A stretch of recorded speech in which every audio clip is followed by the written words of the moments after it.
देवहूति माता का विवाह कर्दम ऋषि के साथ में हुआ और उनके यहां पर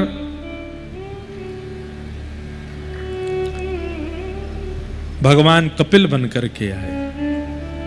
कपिल भगवान ने आकर के देवहूति माता को सुंदर ज्ञान उपदेश प्रदान किया। उसी को सांख्य शास्त्र कहते हैं। इस प्रकार देवहूति कपिल देव का संवाद श्रीमद् भागवत जी में खूब विस्तार से सुनाया गया। तत्पश्चात भगवान के परम भागवत भक्त श्री ध्रुव जी महाराज की कथा आई, जो कि अपने 5 वर्ष की आयु में ही वन में चले गए और वन में जाकर के भगवान को प्राप्त कर लिया। 5 वर्ष की आयु में और केवल 5 महीने की तपस्या से भगवत प्राप्ति कर ली। इसका तात्पर्य क्या है? बंधुओं, आप लोगों ने एक चीज अनुभव की होगी कि कई लोगों को उपलब्धि बहुत जल्दी प्राप्त हो जाती है और कई लोगों का पूरा जीवन निकल जाता है फिर भी उपलब्धि नहीं मिल पाती। ऐसे ही कई लोगों को बहुत बाल अवस्था में ही भगवत अनुभव होने लग जाते हैं और कई लोग 80 के हो जाते हैं तब भी उनको ठीक से ठाकुर जी का नाम जब भी नहीं आ पाता। इसके पीछे कारण क्या है? सब लोग इधर देखिए। मैं आज कथा कर रहा हूं, ये मेरे इस जन्म का प्रारब्ध नहीं है। पूर्व के कितने जन्मों की तपस्या या कितने जन्मों का नियम व्रत अनुष्ठान रहा होगा, कितने जन्मों में संतों की कृपा रही होगी कि तब इस जन्म में हम 18 वर्ष की आयु में कथा करने लग गए थे। ताली नहीं बजाओ, सुनो बात को।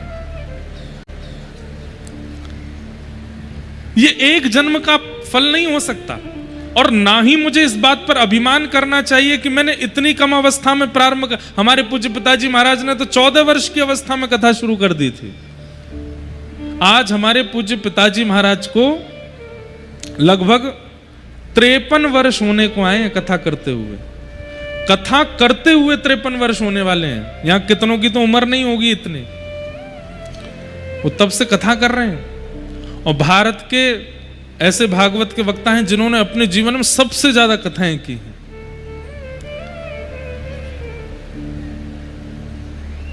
चौदह वर्ष की अवस्था में तो प्रथम कथा करने लगे थे और वो भी ऐसे नहीं कि बस दिखा कि कोई काम धंधा नहीं हो रहा तो चलो कथा ही कर लेते। नहीं, 7-7.5 वर्ष की आयु में घर छोड़ करके गुरुदेव के सन्निधि में चले गए। अनंत श्री विभूषित श्री रामानुज प्रपन्नाचार्य गुरु जी 7.5 वर्ष की आयु में, 7.5 वर्ष के बालक को देखिए आजकल, इतनी सिंसियरिटी दिखती है उसके अंदर। इतना गंभीर होता है 7.5 वर्ष का बालक कि घर छोड़ के चला जाए पढ़ने के लिए। हमारे पूज्य पिताजी महाराज 7.5 वर्ष की आयु में गांव से यमुना पार करके, यमुना पार हमारा पिताजी का पैतृक गांव है भांडीर वन के पास, वहां से पिताजी आए वृंदावन। वृंदावन में आकर के पहले रास लीला में श्री कृष्ण बनते थे और कृष्ण का अभिनय करते थे। अब सुनिएगा थोड़ा, पिताजी का चरित्र सुनो। 7.5 वर्ष की आयु में, 7 वर्ष की आयु में श्री कृष्ण बनते थे रासलीला में पूज्य पिताजी। और उस काल में लगभग आज से 60 वर्ष पुरानी, 60 नहीं लगभग 55-56 वर्ष पुरानी बात बता रहे हैं। तब कथाएं इतनी नहीं होती थी पर कथा इतनी लोगों को समझ में नहीं आती थी, बहुत कठिन कथाएं होती थी, इसलिए रासलीलाएं ज्यादा होती थी। तो रासलीला में भीड़ होती थी खूब, और रासलीला में बड़े बड़े आचार्य, बड़े बड़े संत भी जाया करते थे, क्योंकि तब सिनेमा होता नहीं था। तो ठाकुर जी कैसे लीला करते हैं उसको देखने का कोई जरिया होना चाहिए, तो रासलीला देखते थे।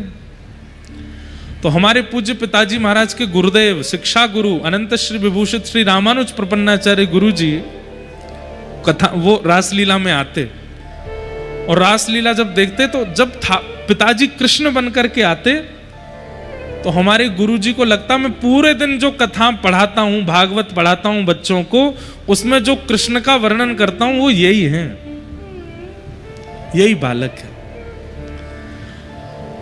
अब तो वो जैसे किसी व्यक्ति को आदत लग जाती है ना किसी को देखने की, ऐसे हमारे पूज्य दादा गुरुदेव पिताजी को देखने जाते थे रासलीला में, इतने सुंदर लगते थे।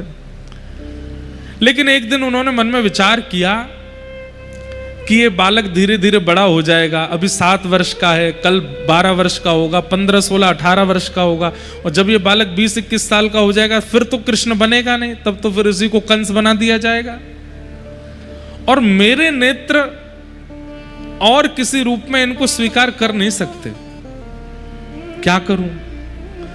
तब उन्होंने विचार किया कि इस बालक को पढ़ा लिखा करके मैं विद्वान बनाऊं, ताकि जो लीला ये आज अभिनय में कर रहा है वो लीला ये वाणी के द्वारा कह के सुनाए और जनमानस में भक्ति की स्थापना करे।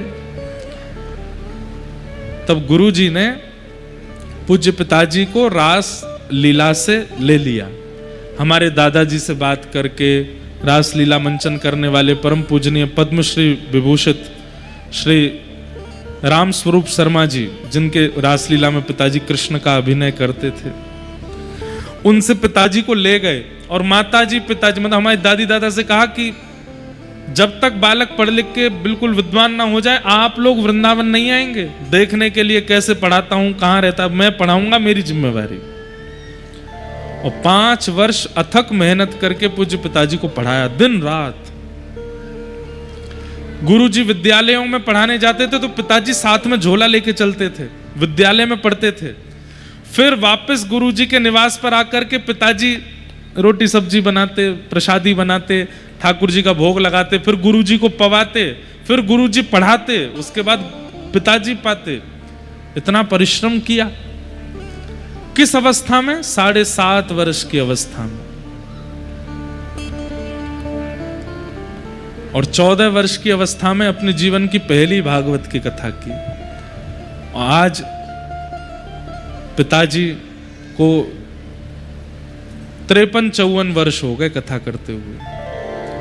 उनकी कथा से युवा अभी भी सुनते हैं, पर पुराने लोगों ने बहुत कथाएं सुनी होंगी। पूज्य पिताजी महाराज की, पूज्य गुरुदेव भगवान की बहुत कथाएं सुनी होंगी। मैं ये बात कह रहा हूं कि इतनी कम अवस्था में उन्हें वो प्राप्त कैसे हो गया। यहां लोग जीवन निकाल देते हैं तब भी नहीं प्राप्त हो पाता। वो एक जन्म का नहीं होता है, अनेक जन्म का होता है। संसार में किसी भी प्रकार की उपलब्धि मिले, चाहे वो भौतिक उपलब्धि मिले, भौतिक उपलब्धि मिले या आध्यात्मिक उपलब्धि मिले, अगर बहुत कम समय में और बहुत जल्दी मिल जाती है तो इसका मतलब है कि पूर्व से चली आई है। अनेक जन्म लगे हैं ये प्राप्त करने में। ध्रुव जी महाराज को 5 महीने में ठाकुर जी मिल गए। इसके पीछे प्रमाण ये था कि ध्रुव जी एक नहीं अनेक जन्मों से तपस्या कर रहे थे और भगवत प्राप्ति में केवल 5 महीने की तपस्या शेष रह गई थी। तो वही जब ध्रुव बन करके आए तो 5 महीने की तप करके उन्होंने भगवत प्राप्ति कर ली। इसलिए कई लोग एक संशय करते हैं कि महाराज जी इतना भजन करते हैं, इतना सब कुछ करते हैं, पर ठाकुर जी का अनुभव क्यों नहीं होता? क्योंकि हो सकता है कि आप अभी प्रारंभिक स्थिति में हो। छोड़िए मत, करते रहिए। भगवत प्राप्ति में कई बार एक दिन भी काफी होता है और कई बार एक पूरा युग निकल जाता है प्रतीक्षा करते। मीराबाई को 2 युग बाद ठाकुर जी मिले। मीराबाई कौन है? ये पूर्व जन्म की माधवी नाम की गोपी हैं, जो कि द्वापर में वृंदावन में आई थी भगवान के सखा से विवाह करके। लेकिन उस समय ठाकुर जी ने इनको प्राप्त नहीं किया। ठाकुर जी ने इनको कहा कि तुमको 1 युग तक प्रतीक्षा करनी पड़ेगी, तब मैं मिलूंगा।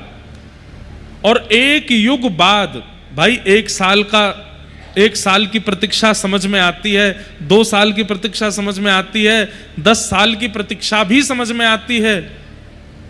1 युग की प्रतीक्षा कौन करवाता है? 1 युग मतलब समझ रहे हैं 4,32,000 वर्ष। इतनी प्रतीक्षा की मीराबाई ने, माधवी ने, तब वही कलयुग में मीरा बन करके आई और फिर उनको ठाकुर जी मिले। ऐसे ही नहीं मिल जाते ठाकुर जी, प्रतीक्षा करनी पड़ती है, इन्वेस्टमेंट करना पड़ता है, समय, बुद्धि, मन सब कुछ देना पड़ता है, तब ठाकुर जी प्राप्त होते हैं। कितने प्रयास कर लो कैसे पहुंच जाओगे।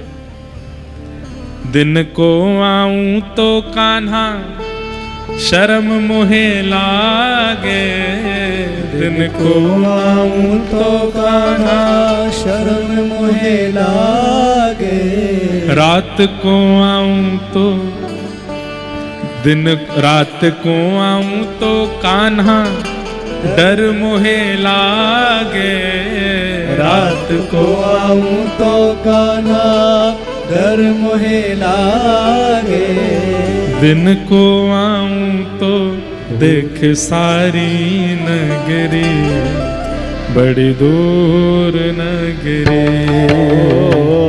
दिन को आऊं तो देख सारी नगरी, बड़ी दूर नगरी।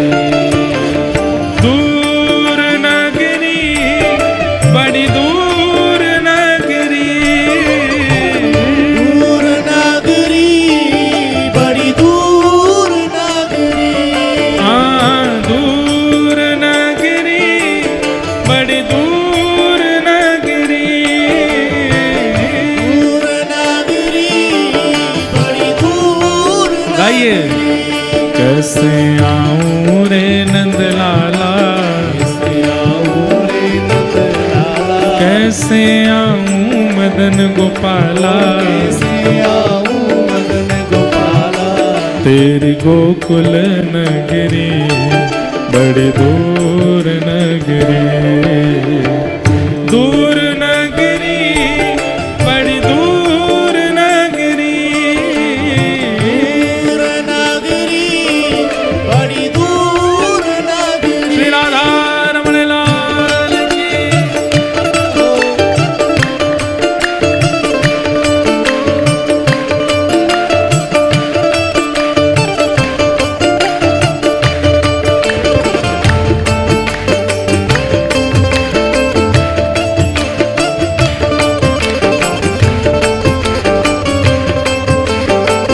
बोल गिरिराज धरण की। आज नंदोत्सव है, पूरे उत्साह में बोलो, बोल गोवर्धन नाथ की।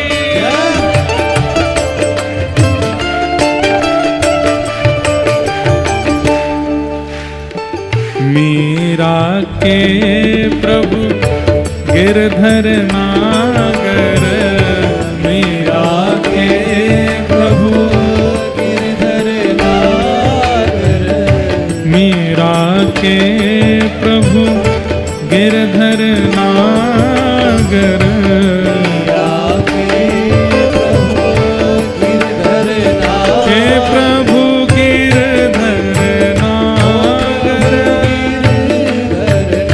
हे प्रभु गिरधर नागर, हे प्रभु नटवर नागर, हे प्रभु गिरधर नागर। ओ मीरा के प्रभु गिरधर नागर, मीरा के प्रभु तुमरे दर्श बिन मैं तो हो गई बाबरी, बड़ी दूर नगरी। हाँ तुमरे दर्श बिन मैं तो हो गई बाबरी, बड़ी दूर। वैसे ये बात आप भी कह सकते हैं। 2 बजे से तैयार रह के बैठे, ठाकुर जी गोकुल कब आएगो, हम गोकुल कब पहुंचेंगे। आज तो कथा 7 बज गए, अभी तक गोकुल के नामो निशान नहीं है दूर तक। आप भी भुजा उठा के कह सकते हैं, अरे दूर नगरी, बड़ी दूर नगरी, दूर नगरी, बड़ी दूर नगरी। हाँ दूर नगरी, बड़ी दूर नगरी, दूर नगरी, बड़ी दूर नगरी। कैसे आऊं रे नंदलाला, कैसे आऊं मदन गोपाला, कैसे आऊं मदन गोपाला, ओ कैसे आऊं रे नंदलाला, कैसे आऊं रे नंदलाला, ओ कैसे आऊं मदन गोपाला, कैसे आऊं मदन गोपाला। ओ तेरी गोकुल नगरी, बड़ी दूर नगरी, दूर नगरी,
सखी संग आऊं कान्हा, सखी संग आऊं कान्हा, शर्म मोहे लागे। सखी संग आऊं कान्हा, शर्म मोहे लागे। सखी संग आऊं कान्हा, शर्म मोहे लागे। संग आऊं कान्हा, शर्म मोहे लागे। अकेली आऊं तो भूल जाऊं डगरे, बड़ी दूर नगरे। अकेली आऊं तो भूल जाऊं डगरी, बड़ी दूर नगरी। धीरे धीरे चलूं कान्हा, कमर मोरी लचके। धीरे धीरे चलूं कान्हा, कमर मोरी लचके। धीरे धीरे चलूं कान्हा, कमर मोरी लचके। धीरे धीरे चलूं कान्हा, कमर मोरी लचके। ओ झटपट चलूं तो छलकाए गगरी, बड़ी दूर नगरी। झटपट चलूं तो छलकाए गगरी,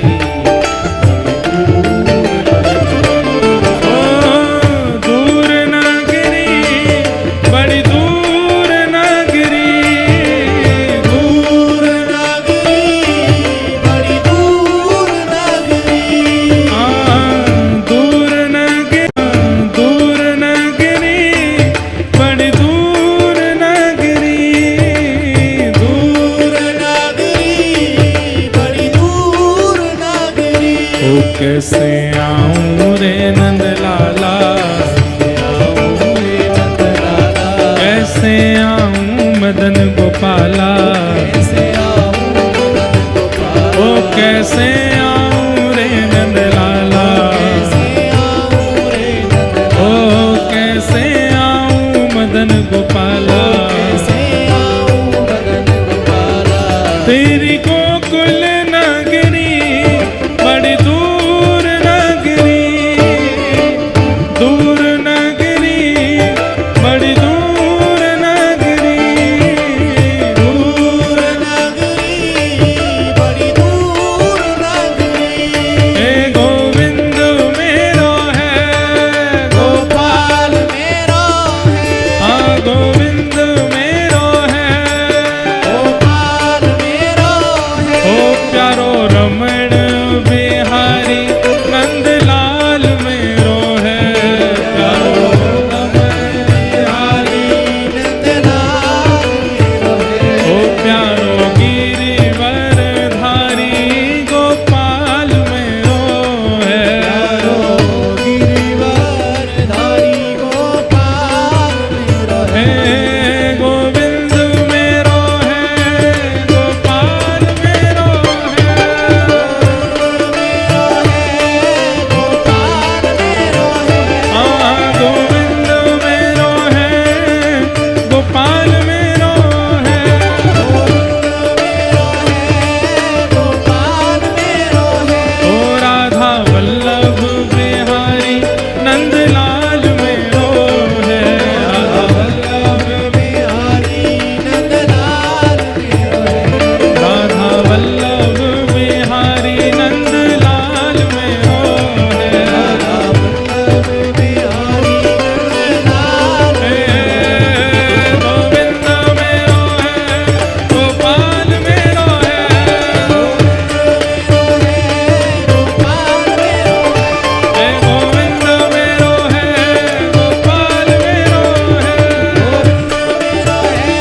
गोपाल मेरो है। हे गोविंद मेरो है, गोपाल मेरो है। मेरो है। गोपाल मेरो है। राधा रसिक बिहारी,